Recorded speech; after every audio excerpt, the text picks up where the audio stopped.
Assalamualaikum semuanya. Semoga kita selalu diberi kesehatan, banyak rizki dan penuh keberkahan.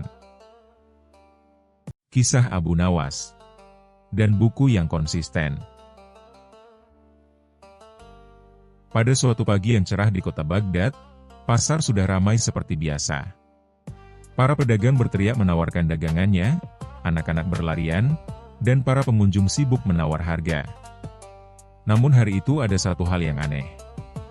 Di tengah pasar, berdirilah seorang pedagang buku bernama Karim. Ia menggelar lapak yang penuh dengan buku cerita. Masalahnya, judul-judul buku itu membuat orang bingung. Ada buku berjudul Petualangan si Singa di Gurun, tetapi isinya tentang nelayan. Ada juga buku berjudul Rahasia Memasak Sup Raja, tapi isinya tentang cara merawat kambing. Para pembeli mulai kesal. Karim, ini buku tentang singa, tapi isinya ikan, teriak seorang pembeli. Karim menggaruk kepalanya. Ah, mungkin penulisnya terlalu kreatif, jawabnya gugup.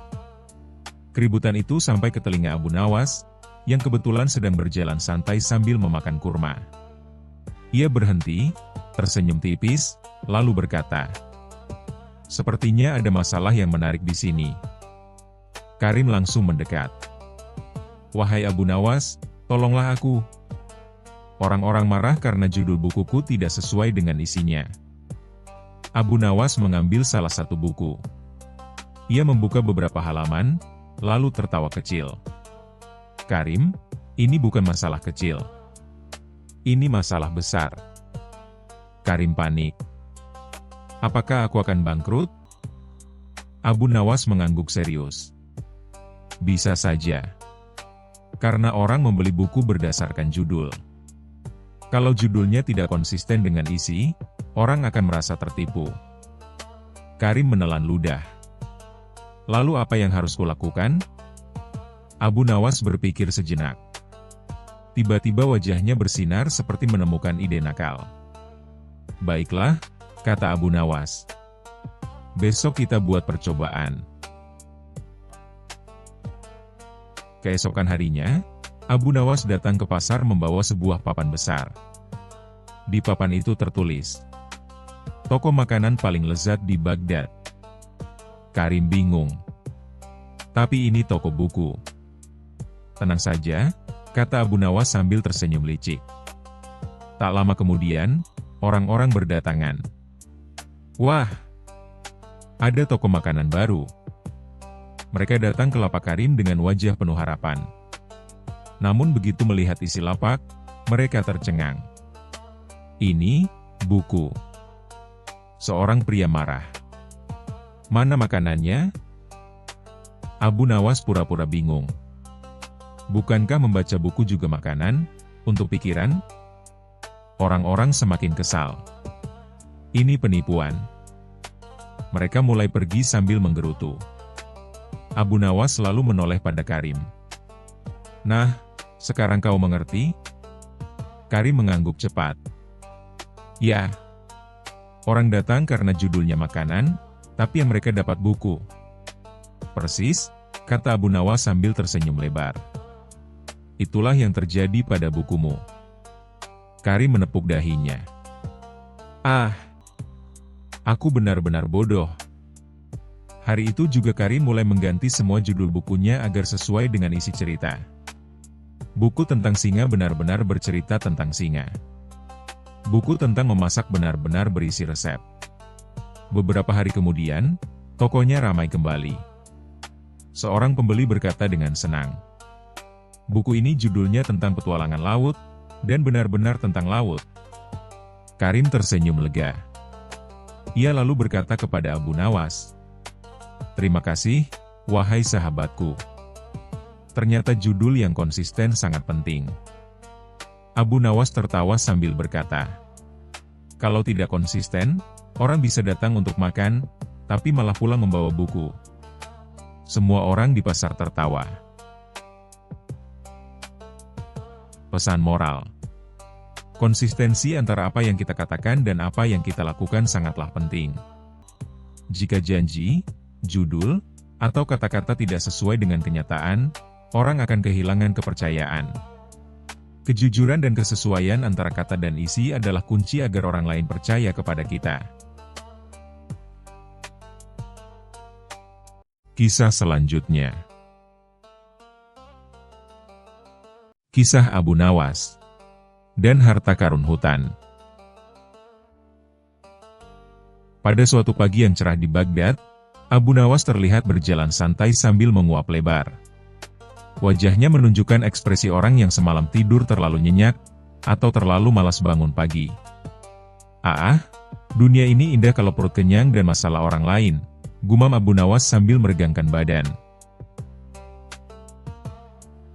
Namun ketenangan itu buyar ketika ia tiba di pasar. Orang-orang berkerumun, berbicara dengan suara berisik seperti ayam rebutan jagung. Harta karun di hutan. Emas berpeti-peti. Siapa cepat dia kaya. Abu Nawas berhenti.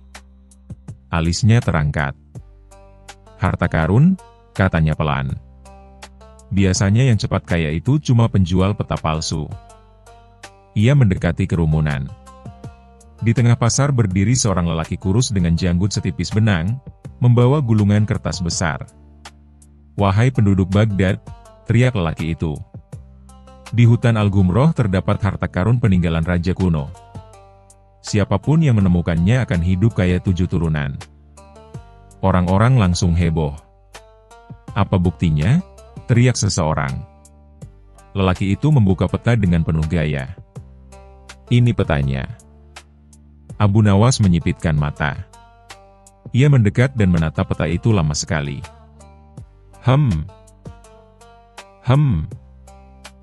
Ada apa, Abu Nawas?" tanya seseorang. Abu Nawas mengelus janggutnya. "Tidak apa-apa. Aku hanya memastikan ini bukan peta menuju dapur ibuku." Orang-orang tertawa, tapi tetap banyak yang tergiur. Bahkan seorang pejabat istana yang kebetulan lewat ikut tertarik dan langsung melapor ke raja. Tak lama kemudian, Abu Nawas dipanggil ke istana. Raja duduk di singgasananya, wajahnya serius tapi matanya berbinar.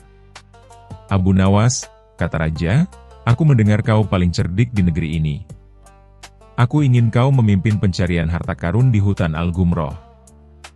Abu Nawas menunduk hormat. "Paduka Raja," katanya, "hamba ini lebih ahli mencari masalah daripada harta." Raja tertawa kecil. "Justru itu. Kalau ada masalah, kau bisa menyelesaikannya." Abu Nawas menghela napas panjang. "Baiklah, Paduka. Tapi jika yang kami temukan hanya nyamuk dan lintah, jangan salahkan hamba." Raja melambaikan tangan. "Berangkatlah." Abu Nawas berangkat bersama rombongan, prajurit, pembawa peta, dan beberapa orang serakah yang berharap cepat kaya. Begitu memasuki hutan Al-Gumroh, suasananya langsung terasa aneh. Pohon-pohon tinggi menjulang, burung-burung berbunyi seperti tertawa mengejek, dan angin berdesir seolah berbisik. "Tempat ini terasa tidak ramah," bisik seorang prajurit. Abu Nawas mengangguk. "Betul. Biasanya hutan ramah itu hanya dicerita anak-anak." Mereka mengikuti peta. Namun makin jauh masuk, arah di peta makin membingungkan. Ke kiri? Tidak, ke kanan. Ini tanda batu atau tahi kerbau? Perdebatan makin panas. Akhirnya mereka tiba di sebuah tanah lapang dengan gundukan besar.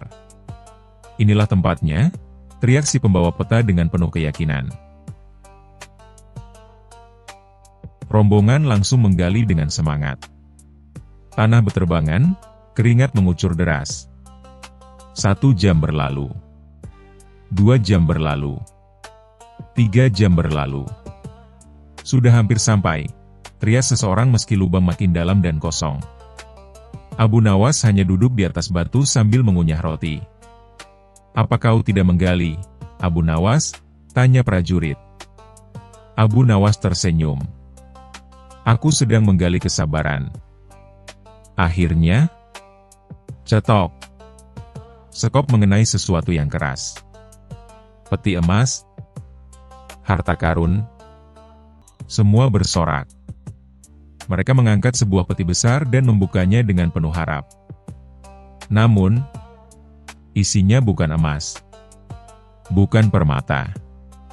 Isinya, tulang belulang, sandal usang, dan secarik tulisan. Orang-orang terdiam. Abu Nawas bangkit dan membaca tulisan itu keras-keras. Wahai pencari harta, jika kau menggali karena serakah, kau hanya akan menemukan lelah. Harta sejati bukan di tanah, tapi di akal dan kejujuran. Sunyi. Angin berhembus pelan. Burung-burung seolah tertawa lebih keras. Beberapa orang mulai marah. Kita ditipu. Semua ini sia-sia. Prajurit menatap Abu Nawas. Apa yang harus kita laporkan pada raja? Abu Nawas tersenyum tenang. Katakan yang sebenarnya. Kita tidak menemukan emas, tapi menemukan pelajaran. Setelah kembali ke istana, Abu Nawas menceritakan semuanya pada raja. Raja terdiam sejenak, lalu tertawa lebar. Abu Nawas, katanya, ternyata harta karun itu bukan untuk memperkaya dompet, tapi memperkaya pikiran. Abu Nawas menunduk. Benar, Paduka. Dan hamba juga menemukan satu harta lain. Apa itu? Hamba jadi tahu, menggali tanah itu capek sekali. Raja dan seluruh istana tertawa terbahak-bahak. Pesan moral. Jangan mudah tergiur oleh janji kekayaan instan. Keserakahan sering membuat kita bekerja keras tanpa hasil, sementara akal sehat dan kejujuran justru adalah harta yang paling berharga. Orang bijak tidak sibuk mencari emas di hutan, tapi mencari kebijaksanaan dalam setiap peristiwa. Kisah selanjutnya. Kisah Abu Nawas dan ulama sombong.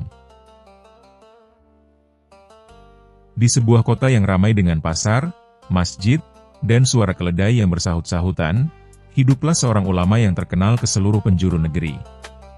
Namanya Syekh Qadir Al-Muhtaram, seorang ulama dengan jubah paling panjang, sorban paling tinggi, dan suara paling lantang, terutama saat menyebut kehebatan dirinya sendiri. Setiap selesai ceramah, ia selalu berkata, "Aku telah membaca ribuan kitab. Aku hafal dalil dari depan sampai belakang. Tidak ada satupun persoalan agama yang tidak aku ketahui." Para murid mengangguk-angguk, sebagian kagum, sebagian bingung, dan sebagian lagi menguap diam-diam. Di sisi lain kota, di sebuah kedai kecil dekat sungai, duduklah Abu Nawas sambil menyeruput teh hangat. Ia mendengar kabar tentang ulama sombong itu dari seorang pedagang. "Syekh itu katanya paling alim seantero negeri," kata pedagang. Abu Nawas tersenyum tipis. "Biasanya, yang paling keras mengaku alim, justru paling ribut dengan egonya," gumamnya. Suatu hari, Syekh Qadir mengadakan majelis besar di alun-alun kota. Orang-orang berdatangan, termasuk Abu Nawas yang duduk di barisan belakang sambil mengunyah kacang. Syekh Qadir mulai berceramah dengan suara menggelegar. "Wahai manusia, ilmu adalah mahkota, dan akulah yang memakainya paling berkilau." Beberapa orang terbatuk, ada pula yang saling pandang. Saat sesi tanya-jawab dibuka, Abu Nawas mengangkat tangan. "Syekh, boleh saya bertanya?" Syekh Qadir melirik dari atas ke bawah. "Silakan, tapi jangan bertanya hal remeh." Abu Nawas berdiri santai. "Jika seseorang berilmu, apakah ia harus selalu merasa paling benar?" Syekh Qadir tertawa keras.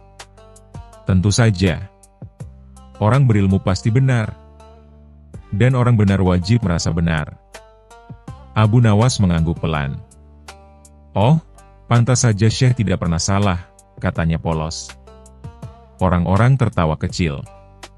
Syekh Qadir tersenyum bangga, tidak menyadari bahwa dirinya sedang dipuji dengan racun.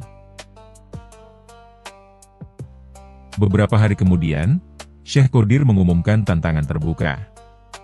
Siapapun yang bisa mengalahkanku dalam adu ilmu, akan kuberi emas.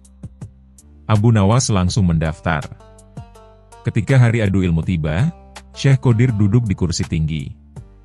Abu Nawas hanya duduk di tikar, sambil membawa karung kecil. "Apa isi karung itu?" tanya Syekh Qadir curiga. "Ilmu saya," jawab Abu Nawas santai. Syekh Qadir tertawa terbahak. "Ilmu kok dimasukkan karung?" Abu Nawas membuka karung itu. Isinya, cermin besar. "Apa maksudmu ini?"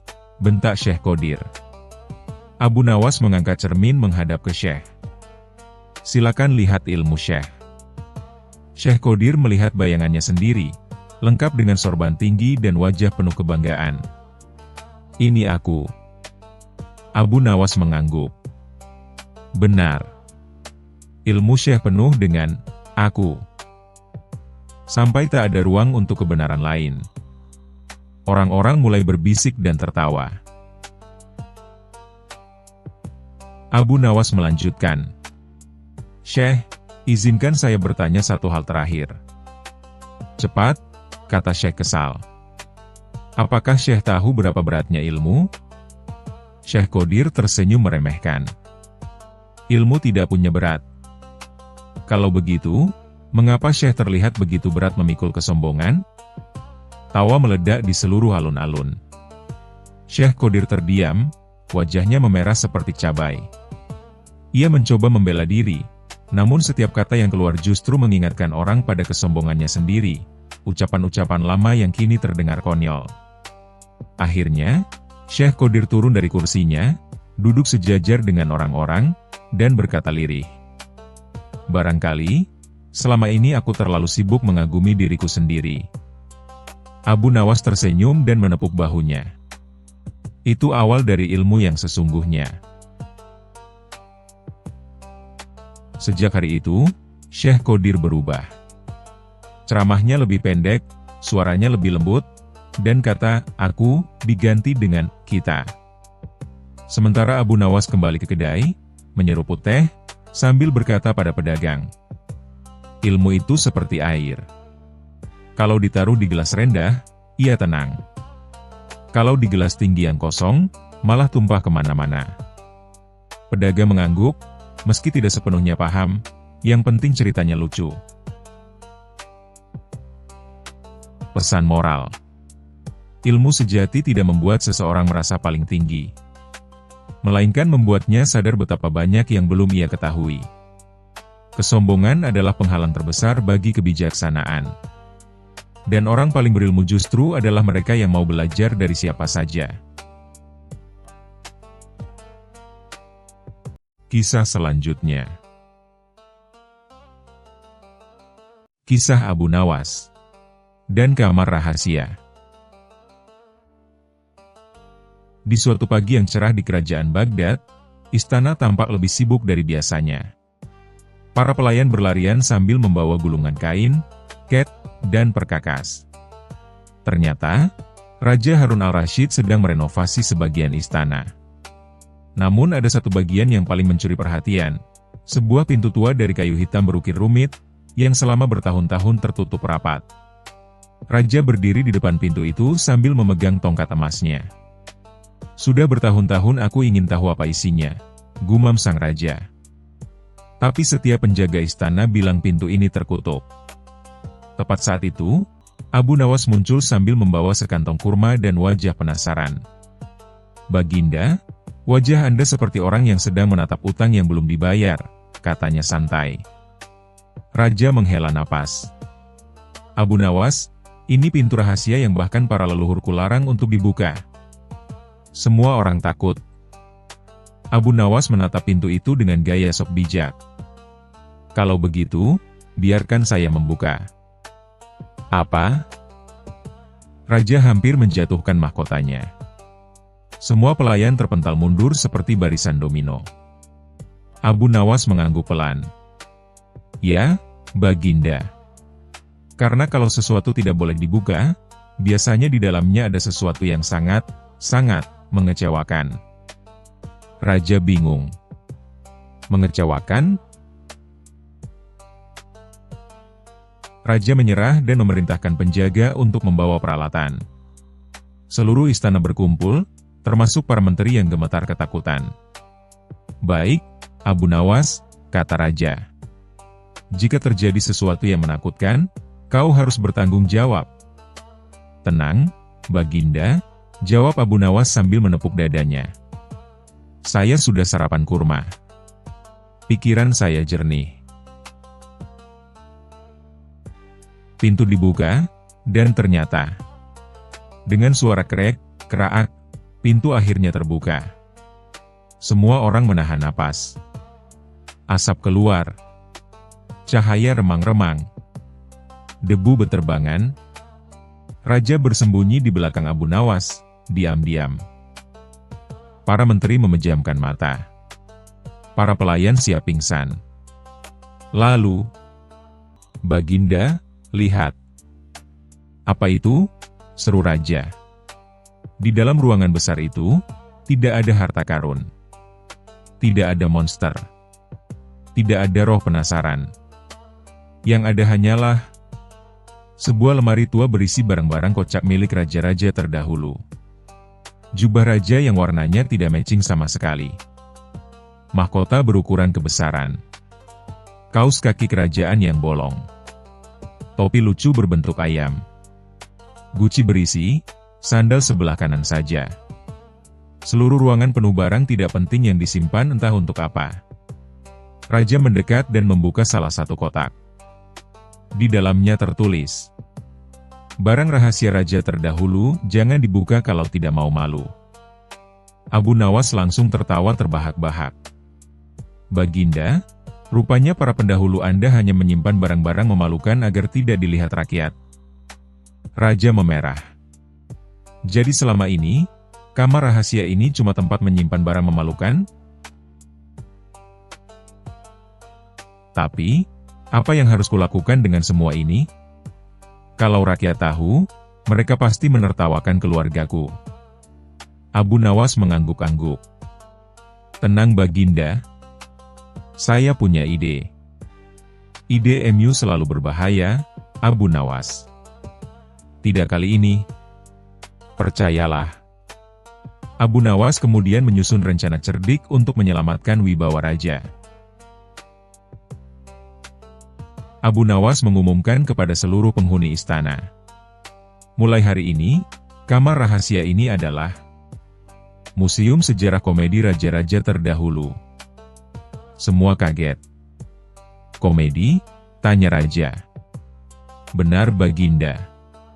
Kita katakan bahwa raja-raja terdahulu memiliki selera humor tinggi dan sengaja membuat barang-barang lucu ini untuk menghilangkan stres.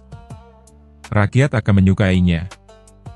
Bahkan mereka akan memuji Baginda karena melestarikan humor para leluhur." Raja berpikir sejenak, lalu matanya berbinar. Itu ide yang bagus. Dan benar saja. Ketika rakyat datang melihat museum komedi itu, semua tertawa terbahak-bahak.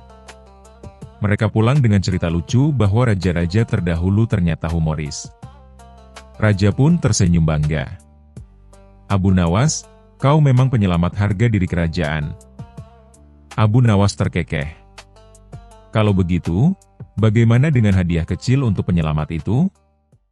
Raja pura-pura tidak mendengar, lalu berjalan pergi. Abu Nawas mengejarnya. "Baginda, saya tidak minta banyak, cukup jubah ayam itu untuk saya pakai ke pesta desa." Raja langsung berteriak, "Jangan pernah! Itu artefak kerajaan." Pesan moral. Kadang yang paling menakutkan bukanlah misterinya, tetapi rasa malu yang kita sembunyikan sendiri.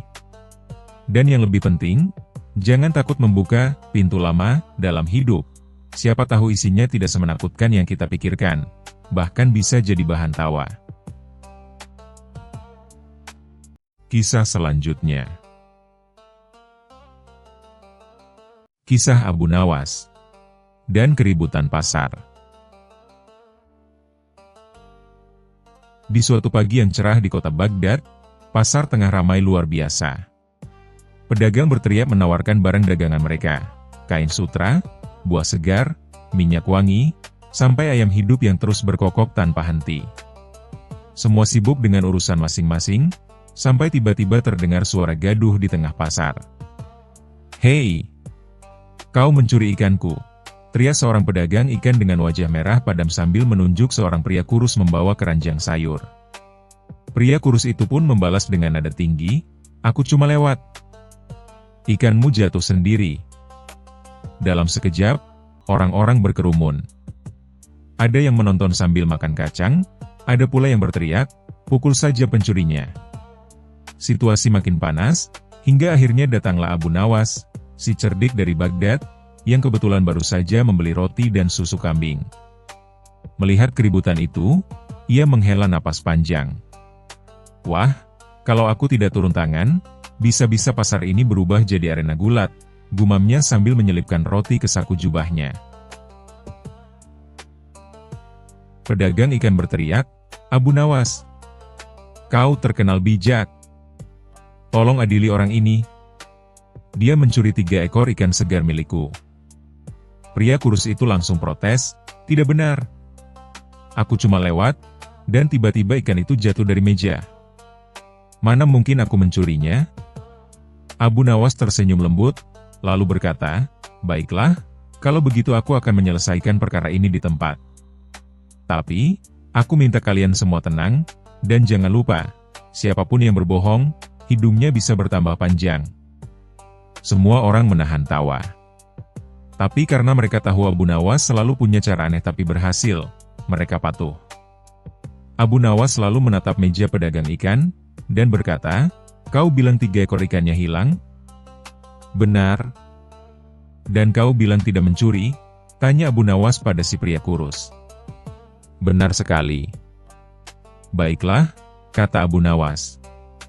"Kalau begitu, aku punya ujian sederhana. Aku ingin tahu siapa yang lebih bau ikan." Abu Nawas mengambil kain penutup dari meja pedagang ikan dan menyuruh keduanya berdiri di bawahnya satu persatu. Pertama, si pedagang ikan berdiri di bawah kain. Kata Abu Nawas sambil mengendus. "Ya, sedikit bau amis, tapi masih bisa diterima. Wajar, dia pedagang ikan." Lalu giliran pria kurus. Begitu Abu Nawas mengendus, ia pura-pura terbatuk keras. Uhuk! Uhuk!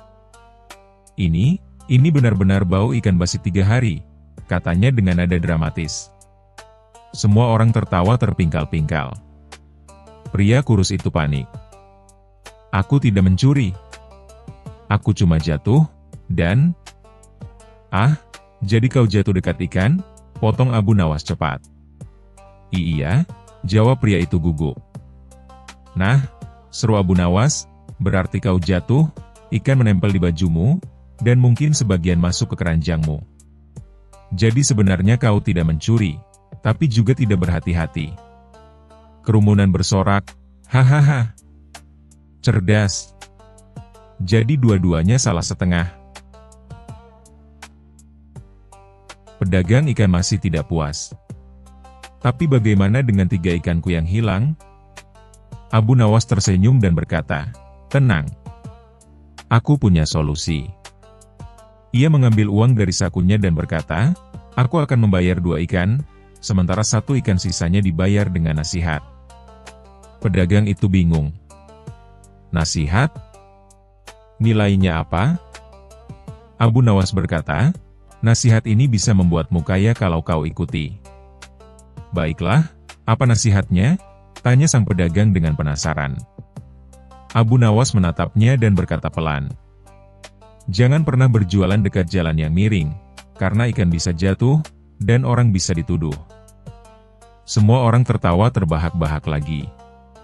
Bahkan pedagang ikan pun akhirnya tersenyum malu. "Baiklah, Abu Nawas. Aku mengaku, ini memang sebagian salahku juga." Sementara itu, si pria kurus dengan cepat mengangkat keranjangnya dan kabur sebelum Abu Nawas sempat menyuruhnya mandi karena bau ikan. Saat suasana pasar kembali ramai, Seorang anak kecil bertanya pada Abu Nawas, "Wahai Tuan Abu Nawas, kenapa kau bayar dengan uangmu sendiri?" Abu Nawas tertawa kecil. "Nak, kalau aku tak bayar, keributan itu bisa lebih mahal dari 3 ekor ikan. Lagi pula, lebih baik kehilangan uang sedikit daripada kehilangan ketenangan pasar." Anak itu mengangguk sambil terkekeh, "Berarti kau rugi sedikit tapi lucu banyak." "Betul," kata Abu Nawas sambil mengedipkan mata. Semua orang tertawa lagi, dan hari itu pasar Baghdad kembali ramai. Tapi kali ini penuh tawa, bukan amarah. Pesan moral. Kadang, pertengkaran bukan soal siapa yang benar atau salah, tapi siapa yang mau lebih dulu tertawa dan berdamai. Kisah selanjutnya. Kisah Abu Nawas dan rahasia taman belakang istana. Pada suatu pagi yang cerah di negeri Baghdad, matahari memantulkan cahaya keemasan di menara istana. Burung-burung berkicau, para pelayan berlarian menyiapkan sarapan untuk sang Raja Harun al-Rashid yang terkenal dengan keingintahuannya dan rasa bosannya yang kronis. Hari itu, sang raja duduk termenung di balkon istananya sambil menatap kebun belakang yang luas dan indah. Tapi tiba-tiba, ia menyipitkan mata. Apa itu di ujung taman? Mengapa ada tembok kecil tertutup semak-semak? Katanya curiga. Ia memanggil kepala taman, "Hei, sejak kapan ada tembok di sana?" Kepala taman gemetar. "Ampun tuanku, sepertinya sudah lama ada, tapi hamba tidak tahu apa di baliknya." Raja langsung berdiri, wajahnya penuh semangat seperti anak kecil menemukan mainan baru. "Bagaimana bisa ada bagian taman yang aku tidak tahu? Ini istanaku. Semua rahasia di sini harus aku kuasai," katanya berapi-api. Namun begitu ia mencoba membuka gerbang kecil di balik semak itu, ternyata terkunci rapat. Ada tulisan lusuh di atasnya. "Yang masuk tanpa izin, akan melihat hal yang tak akan bisa dilupakan seumur hidup." Raja membaca keras-keras. "Oh, ini pasti sesuatu yang luar biasa. Mungkin taman rahasia yang menyimpan harta kuno. Atau makhluk ajaib." Para penjaga saling pandang, jelas mereka lebih takut daripada penasaran. Akhirnya, salah satu penasihat kerajaan berkata pelan, "Tuanku, mungkin lebih baik memanggil orang yang cerdas namun tidak takut pada apapun." Raja berpikir sejenak lalu tersenyum licik. "Benar. Panggil Abu Nawas." Beberapa saat kemudian, datanglah Abu Nawas dengan langkah santai dan senyum khasnya. "Wah, wajah Paduka tampak bersemangat sekali hari ini," kata Abu Nawas sambil menunduk hormat. Raja menepuk bahunya. "Abu Nawas, di balik tembok taman ini ada sesuatu yang misterius. Aku ingin kau membukanya dan memberitahu apa isinya. Tapi hati-hati. Mungkin berbahaya." Abu Nawas menatap tembok itu lama sekali. Ia mengetuk-ngetuknya, lalu menempelkan telinga seperti mendengar bisikan rahasia. Setelah itu, ia berkata dengan wajah serius, "Paduka, ini bukan sembarang taman. Aku mencium aroma misteri, dan sedikit aroma kambing." Raja terkejut. "Kambing?" "Ya, Paduka. Tapi bukan kambing biasa. Ini kambing yang tahu rahasia besar." Semua orang menahan tawa. Tapi Raja malah semakin penasaran. "Apa maksudmu?" Abu Nawas menatap langit seolah berpikir keras. "Izinkan hamba masuk sendirian malam ini, Paduka. Karena rahasia taman ini, hanya mau menampakkan diri di bawah cahaya bulan." Raja mengangguk dengan penuh rasa ingin tahu. "Baiklah, tapi jangan macam-macam." Malam pun tiba. Bulan menggantung di langit, dan taman istana tampak tenang. Abu Nawas datang diam-diam membawa lentera dan seekor kambing betina yang gemuk. Ia membuka kunci tua di gerbang kecil itu, dengan trik logam dan kawat, tentu saja, lalu masuk ke dalam. Di balik tembok itu, ternyata hanyalah taman kecil berisi rumput liar dan kolam kering. Tidak ada yang istimewa, kecuali satu patung besar berbentuk raja duduk di singgasana, tapi tanpa kepala. Abu Nawas tertawa kecil. Jadi ini, rahasia besar? Patung tak selesai. Namun, ia segera punya ide nakal. Ia membawa kambingnya ke tengah taman, menaruhnya di depan patung, lalu menulis di tanah dengan batu. Siapa yang melihat kambing ini, akan kehilangan akal sehat sementara. Keesokan paginya, ia kembali ke raja dengan wajah tegang pura-pura. Bagaimana, Abu Nawas? Apa yang kau temukan?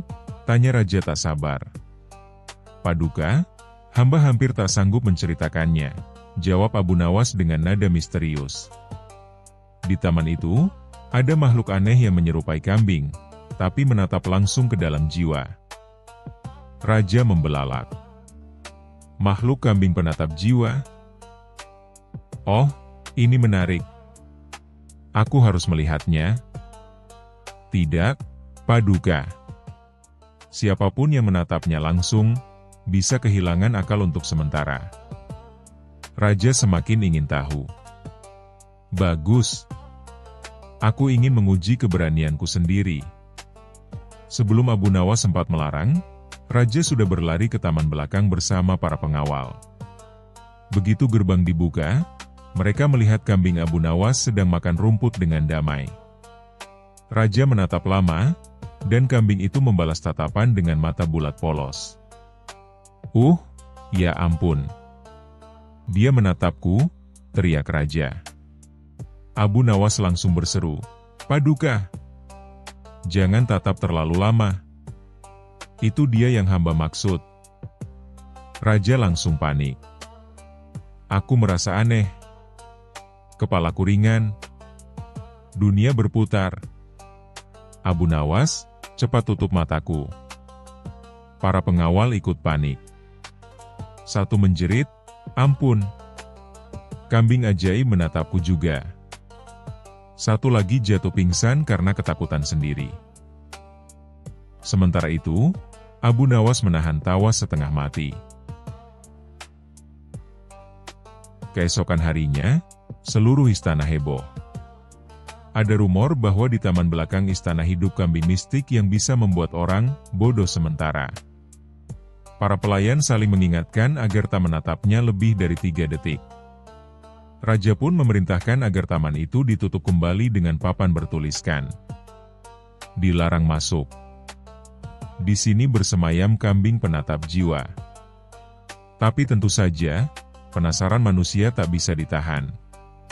Suatu malam, salah satu penasihat ingin membuktikan bahwa itu cuma omong kosong. Ia menyelinap ke taman itu, dan menemukan kambing yang sama sedang tertidur pulas. Ia tertawa keras, hahaha. Ini hanya kambing biasa. Namun saat ia kembali ke istana, ia terpeleset di tangga dan jatuh ke kolam ikan di depan banyak orang. Sejak itu, semua orang yakin bahwa taman itu memang terkutuk. Raja semakin percaya dan berkata, Abu Nawas benar-benar menyelamatkanku dari kebodohan abadi.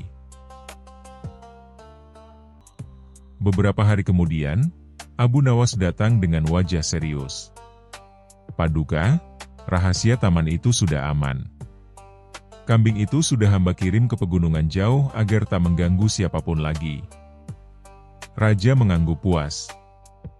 Bagus sekali. Kau memang bijak, Abu Nawas. Ini hadiah untukmu. Raja memberinya sekantong emas besar. Tapi begitu Raja pergi, Abu Nawas tersenyum lebar sambil berbisik. Hadiah dari kambing yang tidak tahu apa-apa, terima kasih, kambingku. Ia pun pulang sambil tertawa keras di jalan. Dan setiap kali melihat kambing di pasar, Abu Nawas selalu berbisik. Kalau bukan karena salah satu dari kalian, aku tidak akan makan enak malam ini. Begitulah kisah lucu Abu Nawas dan rahasia aneh taman belakang istana. Dari sekadar tembok tertutup semak-semak, lahirlah legenda kambing ajaib yang membuat seluruh istana geger. Dan seperti biasa, hanya Abu Nawas yang bisa mengubah misteri menjadi komedi, dan kebohongan kecil menjadi pelajaran besar. Kadang, yang membuat sesuatu tampak ajaib, hanyalah rasa penasaran manusia itu sendiri.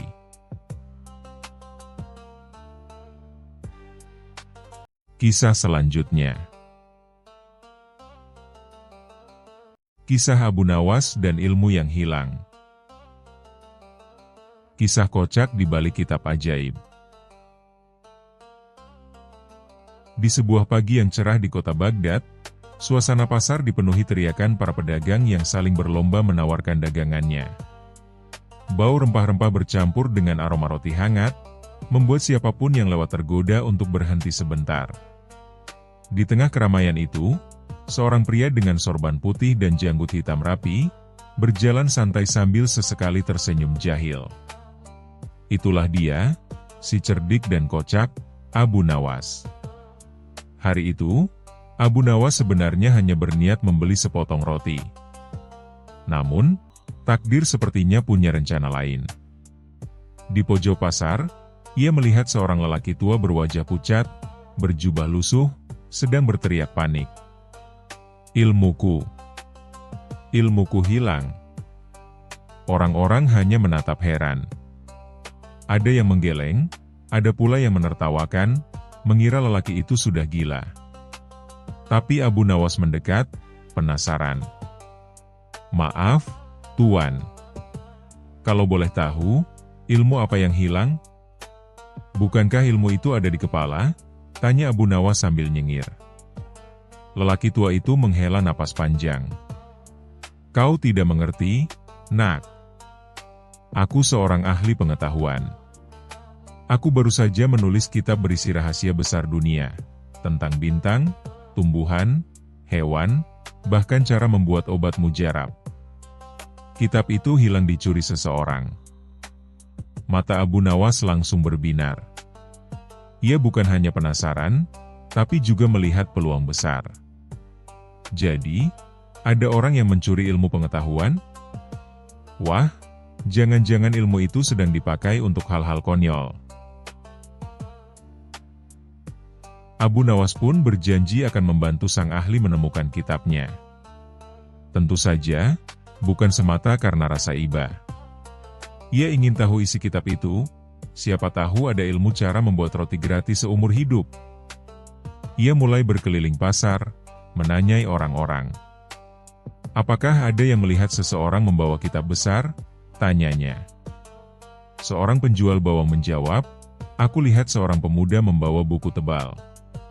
Tapi aneh, dia membacanya sambil mencoba berbicara dengan ayam peliharaanku. Katanya, ayam itu bisa menjawab soal matematika. Abu Nawas hampir terbahak. Ayam bisa berhitung? Itu pasti pemuda yang salah tafsir. Ia pun mengikuti jejak si pemuda. Benar saja, di pinggir kota ia melihat seorang anak muda berusaha membuat ayam berkokok sesuai angka. Ayamku jenius. Kalau aku tanya 2 tambah 2, dia berkokok 4 kali, katanya bangga. Abu Nawas mendekat sambil bertepuk tangan. Wah, luar biasa. Tapi coba kalau aku tanya 7 tambah 13, bisa berkokok 20 kali? Pemuda itu kebingungan. Ayamnya hanya berkokok 2 kali, lalu kabur. Wajah pemuda itu merah padam. Abu Nawas dengan sigap mengambil kitab di tangannya. Anak muda, ini bukan untukmu. Ayahmu jelas lebih pintar kalau hanya soal mencari cacing. Belum sempat mengembalikan kitab itu, Abu Nawas sadar bahwa ada lembar-lembar lain yang hilang. Rupanya kitab itu terpisah. Di sudut kota lain, ia mendapati seorang wanita kaya yang sedang mengaduk periuk besar. Dari jauh, baunya harum sekali. Tapi ketika didekati, ternyata isi periuk itu bukan makanan, melainkan air bercampur sandal kulit. "Ini, apa yang kau lakukan?" tanya Abu Nawas dengan wajah ngeri. Wanita itu tersenyum bangga. "Di kitab ini tertulis cara membuat ramuan awet muda," katanya. "Rendam sandal kesayangan lalu rebus 7 malam 7 hari, bisa membuat wajah bercahaya." Abu Nawas sampai hampir jatuh tertawa. "Itu jelas salah baca. Bagian itu menjelaskan tentang kulit kayu, bukan kulit sandal." Wanita itu terdiam malu. Abu Nawas pun mengambil lembar kitab dari tangannya. Kabar tentang kitab ajaib itu akhirnya sampai ke telinga sang Raja Harun al-Rasyid. Ia penasaran luar biasa.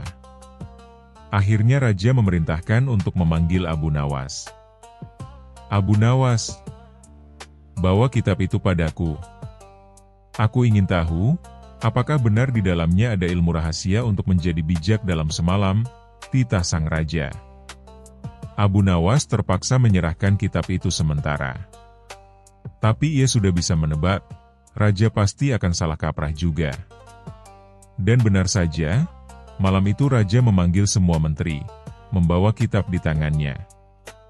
Ia membacakan satu kalimat dengan lantang. "Barang siapa ingin bijak dalam semalam, hendaklah ia berdiam diri di ruangan gelap tanpa makan dan minum, sambil memikirkan masalah kerajaan." Sang Raja pun mencobanya. Tapi bukannya menjadi bijak, ia malah pingsan karena kelaparan. Keesokan harinya, istana gempar. Menteri-menteri panik, sementara Abu Nawas hanya menggeleng sambil menahan tawa. "Yang mulia, bijak itu bukan datang dari semalam. Itu butuh pengalaman, belajar, dan terkadang mendengarkan rakyat jelata seperti saya." Raja yang baru sadar langsung tertawa kecil, meski masih lemas. "Abu Nawas, memang hanya kau yang bisa membuat semua ini terdengar masuk akal." Akhirnya, seluruh bagian kitab berhasil dikumpulkan kembali oleh Abu Nawas. Ia mengembalikannya kepada sang ahli pengetahuan. Namun, sebelum menyerahkan sepenuhnya, ia sempat membaca satu halaman terakhir yang membuatnya ngakak. Tertulis di sini, kalau ingin hidup bahagia, cukup tertawa setiap hari, meski tanpa alasan jelas. Abu Nawas menepuk jidat. "Ah, jadi ilmu paling hebat ternyata sudah sering kulakukan sejak dulu." Semua orang yang mendengar pun ikut tertawa. Mulai dari ahli pengetahuan, para pedagang, hingga rakyat jelata. Bahkan raja yang baru sembuh ikut terbahak sampai perutnya sakit. Dan sejak hari itu, kitab tersebut bukan hanya dianggap sebagai kitab ilmu pengetahuan, tapi juga sebagai kitab komedi yang mengingatkan orang bahwa kadang-kadang, tertawa lebih menyembuhkan daripada 1000 obat. Kisah selanjutnya. Kisah Abu Nawas dan tawa sang raja. Di suatu pagi yang tampaknya biasa saja di kerajaan Baghdad, terjadi peristiwa luar biasa, yang tak tertulis di buku sejarah manapun. Raja tertawa, dan tidak bisa berhenti. Awalnya hanya tawa kecil. Seorang pelawak istana yang biasa-biasa saja, yang leluconnya bahkan gagal membuat kambing tersenyum, mendadak sukses membuat sang raja terkekeh. "Heh, heh, ha, hahaha." Raja menepuk-nepuk lututnya. "Hu, huahaha." Tawanya makin lama makin keras. Bahkan saat pelawak itu sudah turun panggung dengan bingung, sang raja masih tertawa. 1 jam berlalu. 2 jam. 3 jam. Pelayan istana mulai panik. Raja tidak makan, tidak minum, tidak tidur, cuma tertawa seperti orang baru menemukan dunia. Penasihat kerajaan bergidik, "Yang mulia, Mungkin ini kutukan? Seorang tabib didatangkan. Tabib, Paduka mengalami kejang otot wajah tingkat tertinggi. Ini bisa berbahaya. Jika dibiarkan, lidah bisa keseleo. Raja. Huhahaha. Keseleo katanya. Huahaha. Didatangkan penari perut untuk mengalihkan perhatian. Raja malah tertawa lebih keras karena penarinya terpeleset kulit pisang yang dibuang menteri. Didatangkan penyair suram. Raja tertawa karena penyair itu menangis sendiri mendengar puisinya. Didatangkan pendeta, dukun, hingga pemain sulap yang mengeluarkan kucing dari jubahnya. Semua gagal. Sampai akhirnya, seseorang berteriak, "Panggil Abu Nawas." Abu Nawas muncul dengan langkah santai, memakai jubah putihnya, sorban miring, dan senyum iseng di wajah. Begitu melihat sang raja tertawa dengan wajah merah seperti kepiting rebus, Abu Nawas mengelus janggutnya dan berkata, "Apakah Paduka sedang bersaing tawa dengan jin gurun?" Raja langsung tertawa makin histeris, "Hahaha. Siapa dia ini? Bawa dia ke sini." Hahaha. Para menteri mulai berbisik. Berani-beraninya dia bicara begitu. Kalau gagal, bisa digantung terbalik. Tapi Abu Nawas tetap tenang. Ia pun berkata, "Yang mulia, sebaiknya saya tidak menyuruh Anda berhenti tertawa. Tapi izinkan saya menguji kekuatan tawa Anda." Keesokan harinya, Abu Nawas datang membawa 4 benda. Seekor ayam jantan yang memakai sepatu kulit domba, seekor kucing yang memakai mahkota mainan, sebuah cermin besar berbingkai emas, dan sebuah tandu yang berisi bayi kambing. Para menteri terperangah. Ini mau menyembuhkan raja atau bikin sirkus? Jangan-jangan Abu Nawas sudah gila. Tapi raja terlihat penasaran di tengah tawanya. Abu Nawas berkata, "Paduka, saya persembahkan pertunjukan kerajaan yang belum pernah Anda lihat."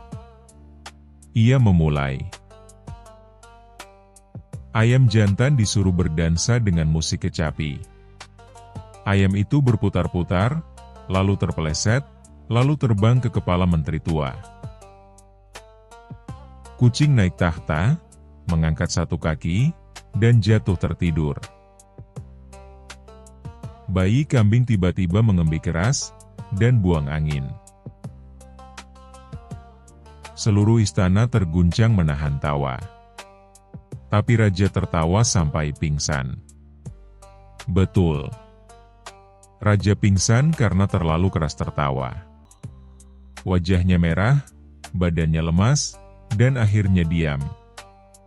Panik? Tentu. Semua berlari. Tabib datang. Abu Nawas tetap tenang. Ia membuka cermin besar di depan wajah sang raja. Dan saat raja membuka mata, ia melihat wajahnya sendiri.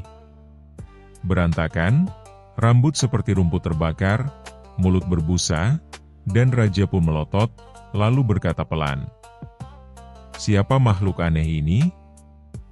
Semua mendadak hening. Sang raja tidak tertawa.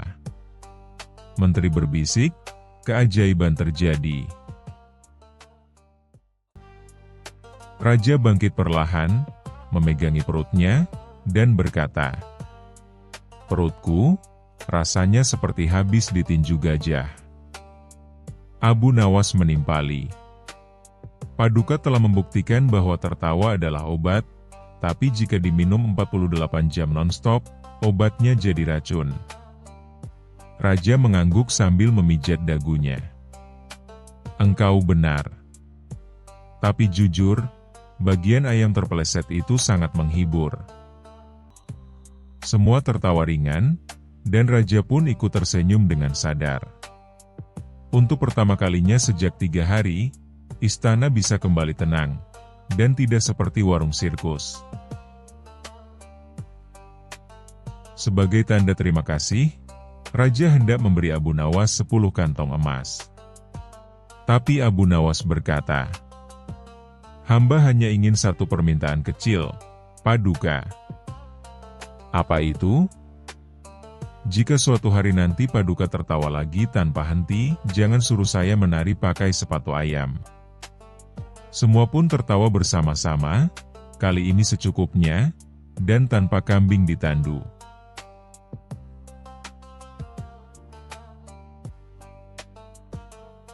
Kisah selanjutnya.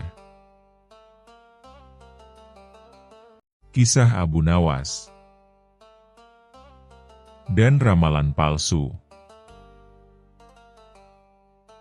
Pada suatu hari, Raja Harun al-Rasyid duduk termenung di singgasananya.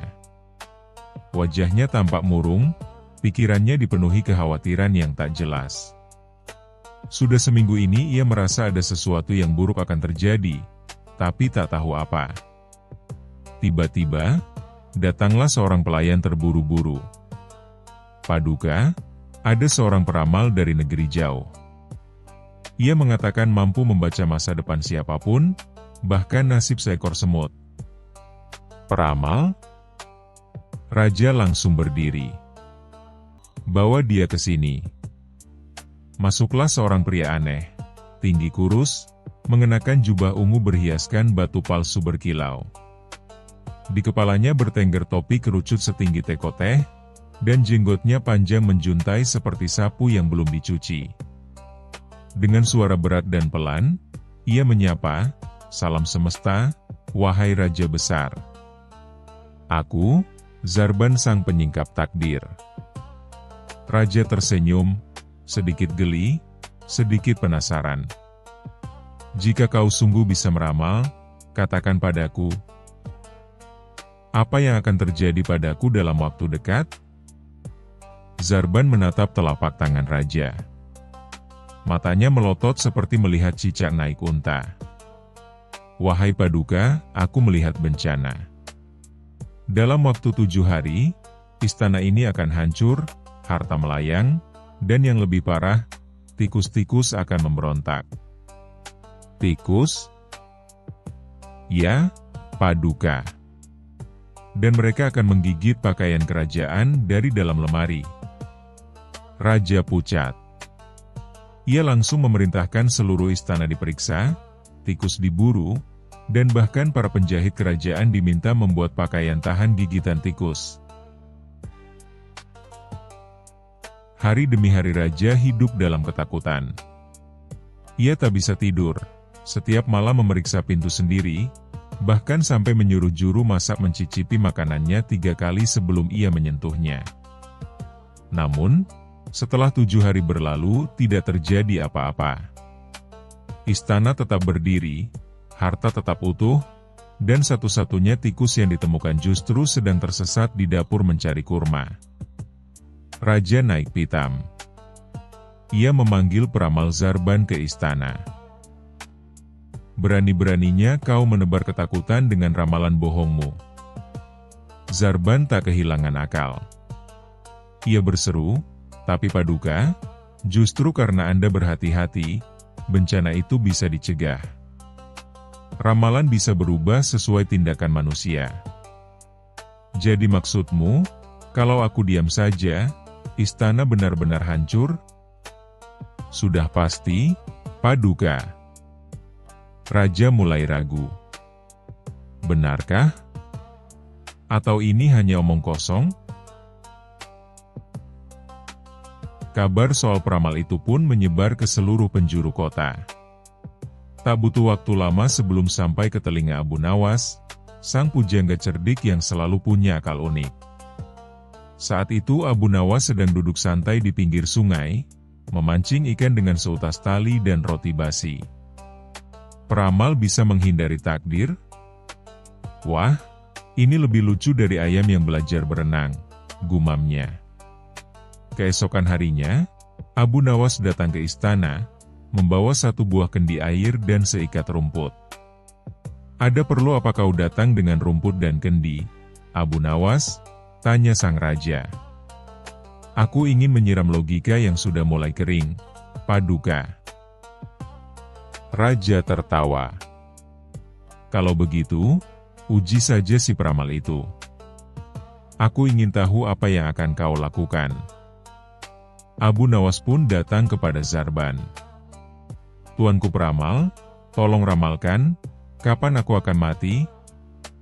Zarban diam sejenak, lalu berkata penuh gaya, kau akan mati besok pagi.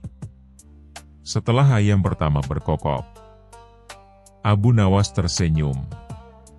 Kalau begitu, biar aku pastikan kau mati malam ini kalau ramalanmu meleset. Wahai Abu Nawas, ramalan itu bisa berubah. Kita manusia tak bisa memaksa takdir. Tapi tadi kau bilang bisa meramal masa depan. Nah, sekarang, masa depanmu kuubah dengan satu kalimat. Kalau aku tidak mati besok, maka kau akan kuikat di atas istana dengan bendera bertuliskan, peramal palsu. Zarban mulai gemetar seperti jeli disiram air dingin. Baiklah. Aku mengaku. Semua ramalanku hanya karangan belaka.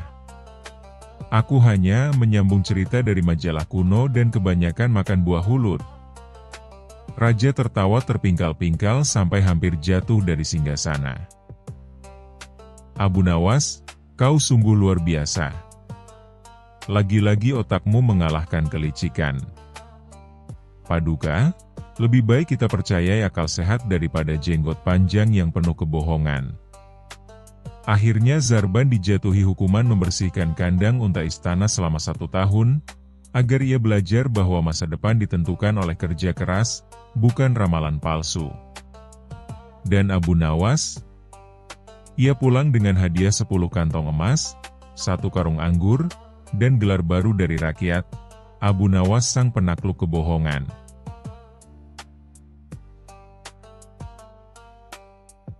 Kisah selanjutnya. Kisah Abu Nawas dan kebun yang menghilang. Pada suatu hari yang cerah di kota Baghdad, suasana pasar begitu ramai. Para pedagang berteriak menawarkan dagangannya, unta-unta melintas sambil mengangkat kepala tinggi, dan aroma rempah-rempah memenuhi udara. Namun, di tengah keramaian itu, muncul seorang pria kaya raya bernama Tuan Jamil yang berteriak-teriak ke arah para penjaga istana. Laporkan ini pada Baginda Raja. Kebunku yang luas dan subur telah hilang. Hilang? Aku katakan. Dicuri. Serunya dramatis, sambil sesekali memegangi kepalanya seperti akan pingsan. Para penjaga yang kebingungan akhirnya melaporkan peristiwa ini kepada Raja Harun ar-Rasyid. Raja pun memanggil Tuan Jamil ke istana. Di hadapan Raja, Tuan Jamil menjelaskan dengan nada dramatis seperti aktor teater. Baginda, hamba memiliki kebun seluas 100 pohon kurma, dengan buah-buahnya yang ranum dan manis.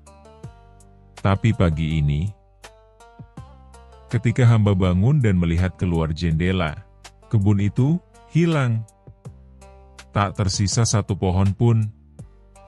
Hanya tanah kosong, Baginda. Raja mengerutkan dahi, mencoba memahami situasi yang ganjil ini. Apa maksudmu hilang? Apakah dicuri? Tanya Raja. Ya, dicuri. Pencurinya sangat lihai. Bisa memindahkan 1 kebun besar dalam semalam, jawab Tuan Jamil sambil melebarkan matanya. Raja lalu menoleh ke wazirnya dan berkata, panggil Abu Nawas. Hanya dia yang cukup gila untuk memahami kejadian segila ini. Masuklah sang jenius gila. Tak lama kemudian, sang jenius gila, Abu Nawas pun datang. Dengan langkah santai dan wajah penuh rasa ingin tahu, ia mendengarkan cerita Tuan Jamil. Setelah mendengar semuanya, ia mengusap jenggotnya dan berkata, "Sungguh pencuri yang luar biasa. Mungkin dia bukan hanya mencuri kebun, tapi juga mencuri akalmu, Tuan Jamil." Tuan Jamil murka. "Apa maksudmu, Abu Nawas? Jangan main-main. Aku ingin keadilan." Abu Nawas mengangguk serius. "Baiklah. Kita akan menyelidiki. Tapi sebelum itu, kita harus melihat tempat kejadian perkara." Keesokan harinya, Abu Nawas dan beberapa penjaga istana berangkat ke rumah Tuan Jamil. Sesampainya di sana, mereka melihat tanah kosong yang diklaim sebagai kebun yang hilang. Namun, Abu Nawas segera menyadari sesuatu. Ia berjalan perlahan, menghitung langkah, melihat ke sekeliling, mencium bau tanah, bahkan sempat mengecap tanah dengan lidahnya. Tanah ini baru saja dicangkul," gumamnya. "Dan lihat, akar-akarnya masih segar. Tuan Jamil, apakah engkau mencabut semua pohonmu malam tadi?" "Tentu tidak. Kenapa aku mencabut kebunku sendiri?"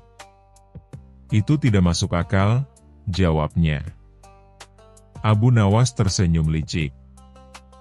"Begitu ya? Baik.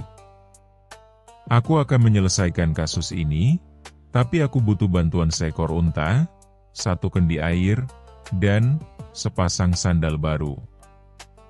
Tuan Jamil dan para penjaga saling pandang. Tapi karena yang bicara adalah Abu Nawas, mereka tahu bahwa kadang akal sehat harus ditinggalkan untuk mengikuti logika Abu Nawas. Keesokan harinya, Abu Nawas mengumpulkan semua orang di tanah kosong itu, termasuk raja. Ia berdiri gagah sambil memegang kendi air dan mengenakan sandal barunya. "Hari ini, kita akan mengadili kebun yang hilang." Raja bertanya heran. "Apa maksudmu, Abu Nawas? Bagaimana mungkin kau mengadili sesuatu yang tidak ada?" "Justru karena tidak ada, maka harus diadili, Baginda," jawabnya mantap. Kemudian, Abu Nawas berteriak, "Hai tanah, katakan, kemana perginya kebun Tuan Jamil?" Tanah, tentu saja, tidak menjawab. "Aha! Diam! Itu artinya bersalah," teriak Abu Nawas. Semua orang mulai tertawa geli, tapi Abu Nawas tetap serius. "Kebun ini tidak hilang. Kebun ini telah dipindahkan ke tempat lain, atas perintah tuannya sendiri." Ia kemudian mengambil kendi air dan menyiram tanah. "Lihat ini. Bekas akar kurma masih hidup. Artinya, pohon-pohon itu baru dicabut. Dan hanya 1 orang yang bisa melakukannya tanpa menimbulkan suara di malam hari." Ia menatap tajam ke arah Tuan Jamil. "Pemilik kebun itu sendiri." Tuan Jamil pucat pasi. "Apa maksudmu, Abu Nawas?"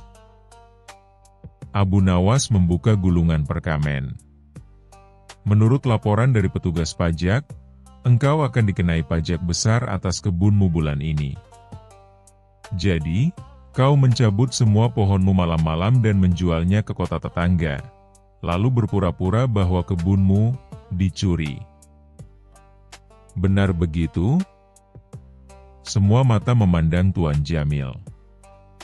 Lelaki itu gemetar.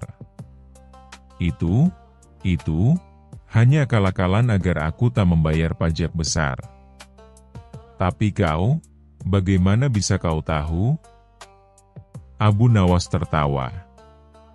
"Karena tidak ada pencuri di dunia ini yang bisa mencabut 100 pohon kurma dalam 1 malam tanpa membuat suara, kecuali kau menyuruhnya." Raja tertawa terbahak-bahak. Abu Nawas, sekali lagi kau membuat kami semua terhibur sekaligus tercerahkan. Tuan Jamil, karena kelicikanmu, maka semua keuntungan penjualan pohon kurma akan disita dan diberikan untuk membangun taman rakyat. Tuan Jamil pun menunduk malu, dan seluruh rakyat Baghdad bersorak senang. Saat semua orang pergi meninggalkan lokasi kejadian, Abu Nawas memandangi sandal barunya dan bergumam. Setidaknya aku dapat sandal baru dari kasus ini.